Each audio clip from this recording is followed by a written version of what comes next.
வீட்டில் இட்லி மாவு மட்டும் இருந்தால் போதும், வெறும் 10 நிமிஷம் போதும். ஒரு சூப்பரான டேஸ்டியான ஈவினிங் ஸ்நாக்ஸ் பணியாரம் எப்படி செய்கிறதுன்னு பார்த்துடலாமா? இதுக்கு நம்ம புளிக்காத இட்லி மாவு எடுத்துக்கலாம். 2 பெரிய வெங்காயம், 2 பச்சை மிளகாய், கொஞ்சம் கொத்தமல்லி, கருவேப்பிலை, இது எல்லாத்தையும் தாளித்து நம்ம இப்போ அந்த மாவில் சேர்த்துக்க போகிறோம். அடுப்பில் ஒரு பாத்திரத்தை வச்சுட்டு அதில் 2 ஸ்பூன் அளவுக்கு ஆயில் சேர்த்துக்கலாம். அதில் 1 ஸ்பூன் அளவுக்கு கடுகு உளுந்தம் பருப்பை சேர்த்து அதை நல்லா வெடிக்க விடலாம்.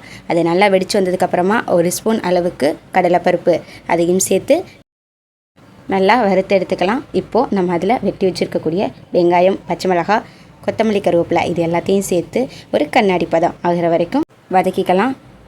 வெங்காயம் சீக்கிரம் வதங்கணும் அப்படிங்கிறதுக்காக இதில் ஒரு 1/4 ஸ்பூன் அளவுக்கு உப்பையும் சேர்த்துக்கலாம். இது ரொம்ப நேரம் வதங்கிடக்கூடாது, ஒரு கண்ணாடி பதம் இருந்தால் போதும். ஏன்னா நம்ம பணியாரக்கல்ல சேர்க்குறப்போ அது ரொம்ப வதங்கியிருந்தது அப்படின்னா சம்டைம்ஸ் கருகிறதுக்கும் வாய்ப்பு இருக்குது. கிட்டத்தட்ட நம்மளுடைய வெங்காயம் நல்லாவே வதங்கி வந்துருச்சு.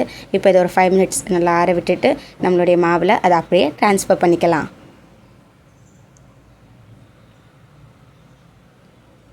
மாவு புளிக்காமல் கொஞ்சம் கெட்டியாக இருந்தால் நல்லது. அப்போ தான் பணியாரம் வந்துட்டு ஈஸியாக எடுக்க வரும். நம்ம வதக்கி வச்சுருக்கக்கூடிய வெங்காயத்தை இது கூட சேர்த்து நல்லாவே இந்த பதத்துக்கு அதை கரைச்சி எடுத்துக்கலாம். இப்போது அடுப்பில் பணியாரக்கல்லை வச்சுட்டு அதில் நெய் ஊற்றி நல்லா கல்லை காய விடலாம். நம்ம நெய் ஊற்றி செய்கிறப்போ பணியாரம் இன்னுமே ரொம்பவே டேஸ்ட்டாக இருக்கும்.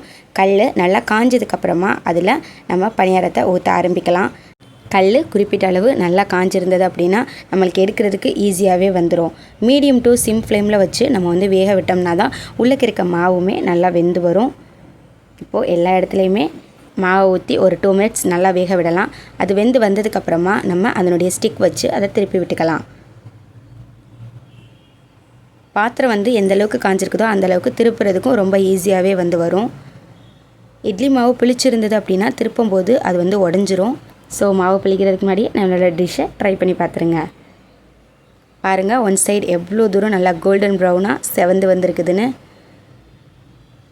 2 பக்கமுமே நல்லா திருப்பி விட்டு நல்லா வேக வச்சு எடுத்துக்கலாம். இதுக்கு நல்லா காரசாரமாக ஒரு தேங்காய் சட்னி ரொம்பவே பர்ஃபெக்டான ஒரு காம்பினேஷனாக இருக்கும்.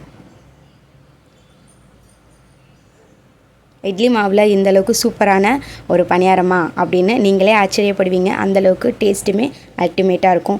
மஸ்ட்டாக ட்ரை பண்ணி பாருங்கள். பார்த்துட்டு நம்மளோட பணியாரம் எப்படி இருந்துச்சு அப்படின்னு மறக்காமல் கமெண்ட்டில் சொல்லுங்கள். மறக்காமல் நம்மளோட சேனலை லைக் பண்ணுங்கள், கமெண்ட் பண்ணுங்கள், ஷேர் பண்ணுங்கள், சப்ஸ்கிரைப் பண்ண மறந்துடாதீங்க. தேங்க்ஸ் ஃபார் வாட்சிங்.